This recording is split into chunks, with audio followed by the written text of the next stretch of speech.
Ladies and gentlemen, I have enjoyed the evening immensely.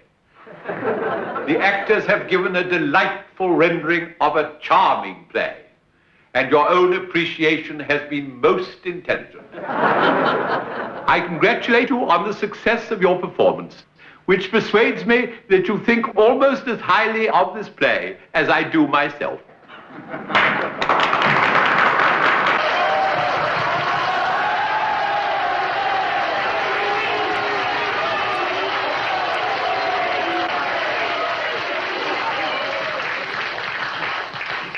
Gentlemen, I have enjoyed this evening immensely. The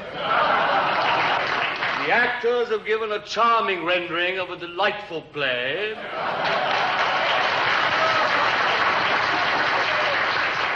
And your appreciation has been most intelligent. I congratulate you on the success of your performance, which proves to me that you think almost as highly of the play as I do.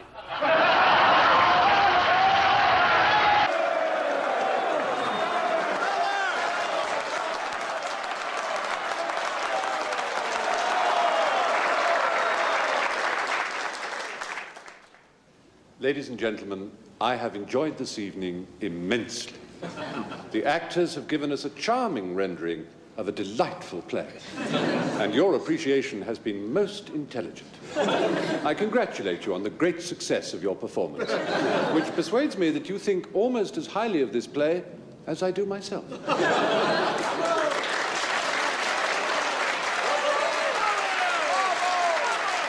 Hello, and thank you for choosing to listen to this video essay on Oscar Wilde. I want to talk about Oscar Wilde's voice and the existence of an old wax cylinder recording that is claimed to be of Wilde's voice. I also want to begin by acknowledging the fact that the old wax cylinder recording in question has been widely debunked as inauthentic. Researchers at the British Library declared the recording a fake. This is a quote taken from the Guardian newspaper in the year 2000 about the recording.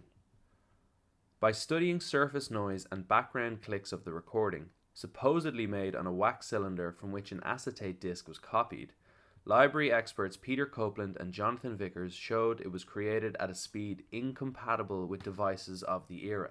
Such machines operated at 120 revolutions per minute. However, the Wilde recording suggests a 78 revolution per minute machine. But as somebody who is fascinated by Oscar Wilde, perhaps I want to believe the recording is genuine, so that is why I want to examine this topic. But first, let's establish who Oscar Wilde was.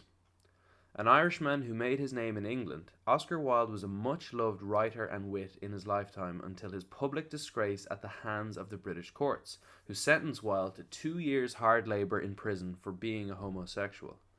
Born into a wealthy family in Dublin, educated at Portora Private School, Trinity College Dublin, and Oxford, Oscar Wilde enjoyed a comfortable upper-class life. But years later, after achieving international fame for his writing and personality, his prison sentence of 2 years hard labour was effectively a death sentence. The hard labour and prison conditions caused Wilde's health to greatly deteriorate, and he died not long after his release from prison, poor and outcast, at the age of 46. Since his death, Wilde has become a world-renowned figure, and his image and name is immediately recognisable, perhaps even more so than his work. During his life, Oscar Wilde arguably became one of the first real celebrities, but now it is perhaps fair to say that in terms of fame, Wilde as an icon has succeeded Wilde as a man and as a writer. Oscar Wilde has now mostly been reduced to his epigrams, such as, "The truth is rarely pure and never simple," and "The only thing worse than being talked about is not being talked about."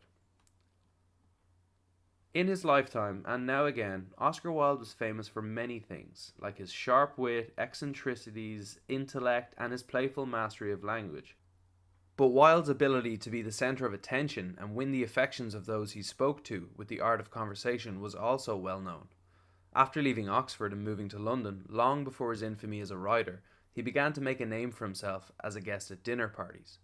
Wilde once remarked that a man who can dominate a London dinner table can dominate the world. And at one such dinner party, a guest asked, "What has he done, this young man, that one meets him everywhere? Oh yes, he talks well, but what has he done? He has written nothing. He does not sing or paint or act. He does nothing but talk. I do not understand." Another guest at a London dinner party once told Wilde, "I wish I could talk like you. I'd keep my mouth shut and claim it as a virtue."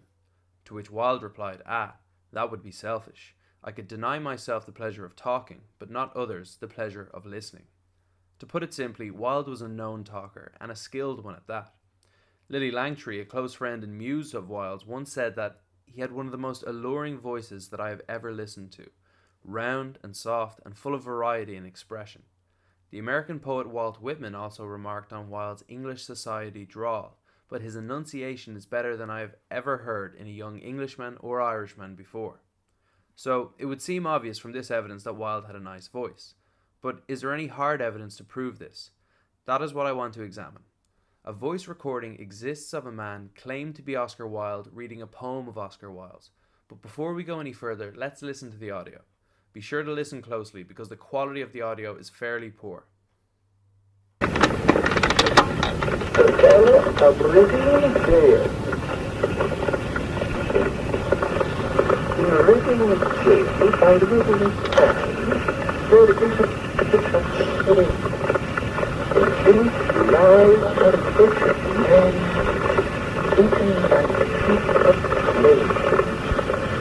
Burning, winding, sleepy life, and his grave got no name.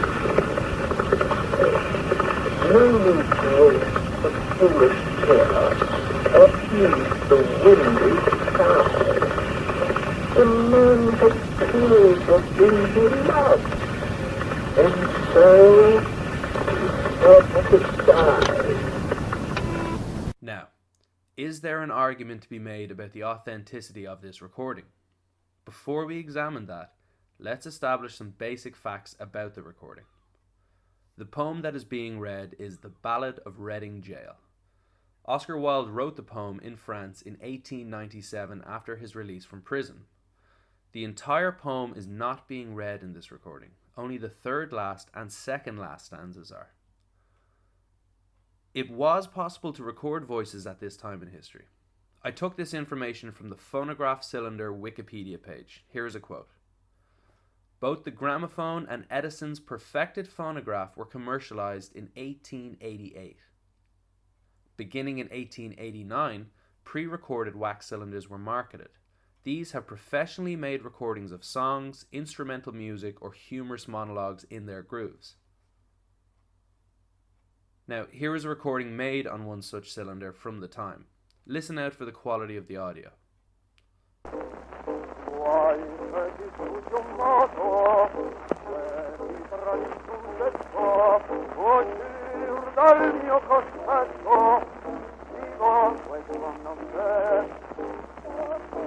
Now here's the Wilde recording again.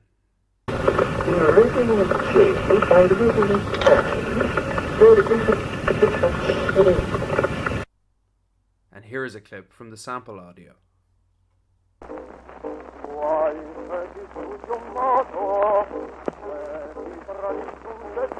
Can you hear any similarities?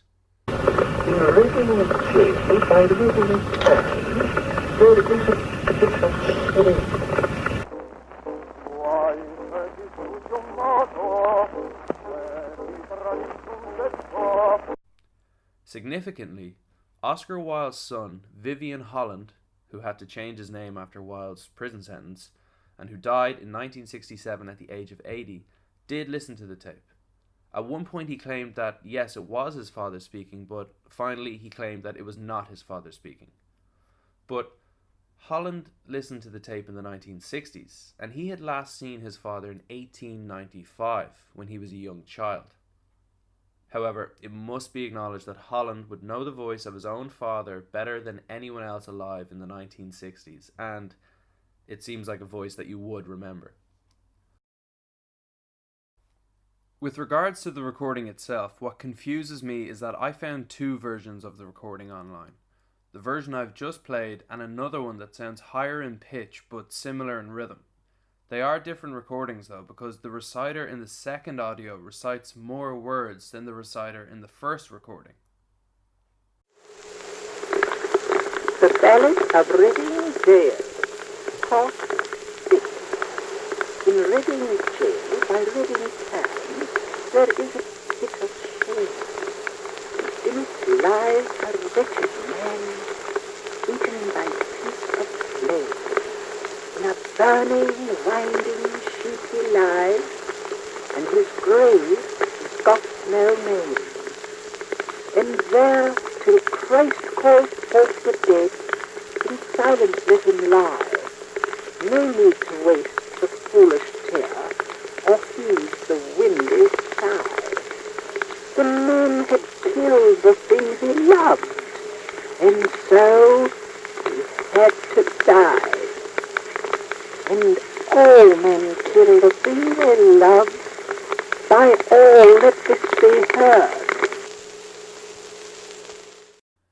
Also, in an article titled The Voice of Oscar Wilde, An Investigation, written by Jonathan Vickers and Peter Copeland in 1987, it is claimed that in the Wilde voice recording, at the close of the poem, the reciter gives his name in a studied, high-pitched and languorous voice. Oscar Wilde. I have not heard this version and cannot find a version of the recording where this line is included. I would like to hear it. Thus, I'm not sure which recording is the one that is considered to be Wilde's voice. In their article arguing against the recording's authenticity, Vickers and Copeland provide many convincing arguments, like the surface noise of the recording having a different frequency spectrum from the voice. They also investigate various technical aspects of the recording and conclude that there is no way the recording can be of Oscar Wilde's voice. Their analysis of the recording and the many reasons for its inauthenticity is very detailed.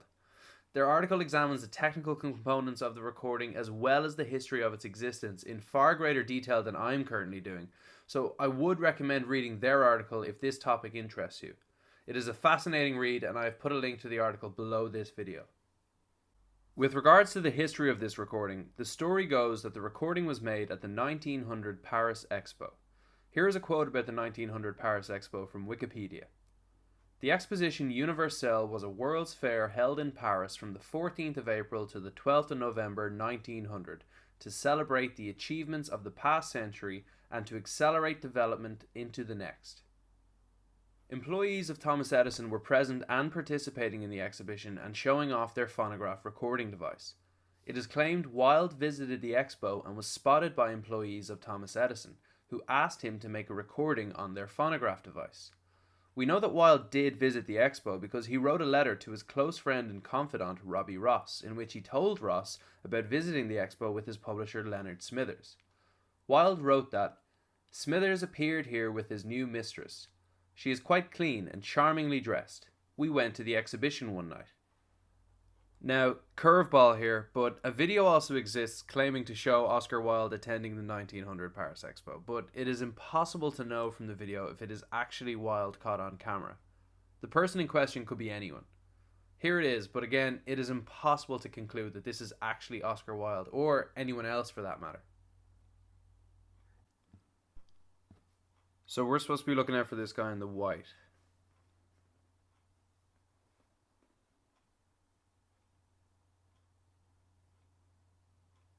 I mean, the quality of the video is so poor that you can barely make anything out anyway. And then where is he? He's supposed to be coming up on the left here, yeah. That white figure. Impossible to tell. So, I mean, you can't draw anything from this video. It's just somebody wearing white.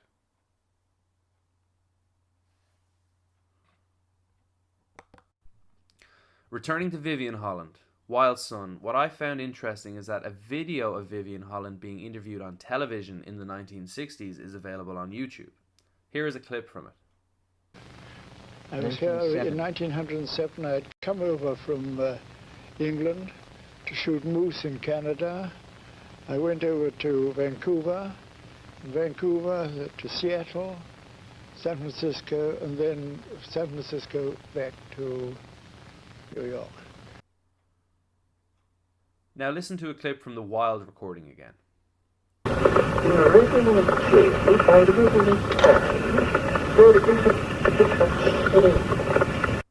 Now here's Vivian Holland again. I was here in 1907. I had come over from England to shoot moose in Canada. Now listen to the audio of both recordings played one after another. In living in change, I live in time. There is a I was here in 1907. I had come over from England to shoot moose in Canada. It is interesting and merely just a bit of fun to compare the two voices, but no positive conclusions can be drawn from that exercise. Really, it is difficult to conclude that the recording of Wilde's voice is authentic. It must be acknowledged that the arguments made against the recording's authenticity, chiefly by Jonathan Vickers and Peter Copeland, are stronger than the theories for. Perhaps every admirer of Wilde would love this recording to be genuine, and maybe that is why this recording's authenticity is still debated by some, because we would all certainly love to have heard Wilde speak for ourselves. However, it is too difficult to make an argument for the authenticity of this recording, and so we must continue to wonder what Oscar Wilde as a person sounded like when speaking. Come on, Mr. Wilde, we're running out of conversation. As long as we're not running out of wine. You know, gentlemen, in the past 2 years, I've made a remarkable discovery. What's that, Oscar? Alcohol, if taken in sufficient quantities, produces all the effects of intoxication. I don't go along with the ordinary ways of thinking. Then we are exactly alike. Another glass of brandy. I find that alcohol taken in sufficient quantities can produce all the effects of drunkenness. Thank you for watching this video. I hope you enjoyed it. If you did, please give it a like. Thank you.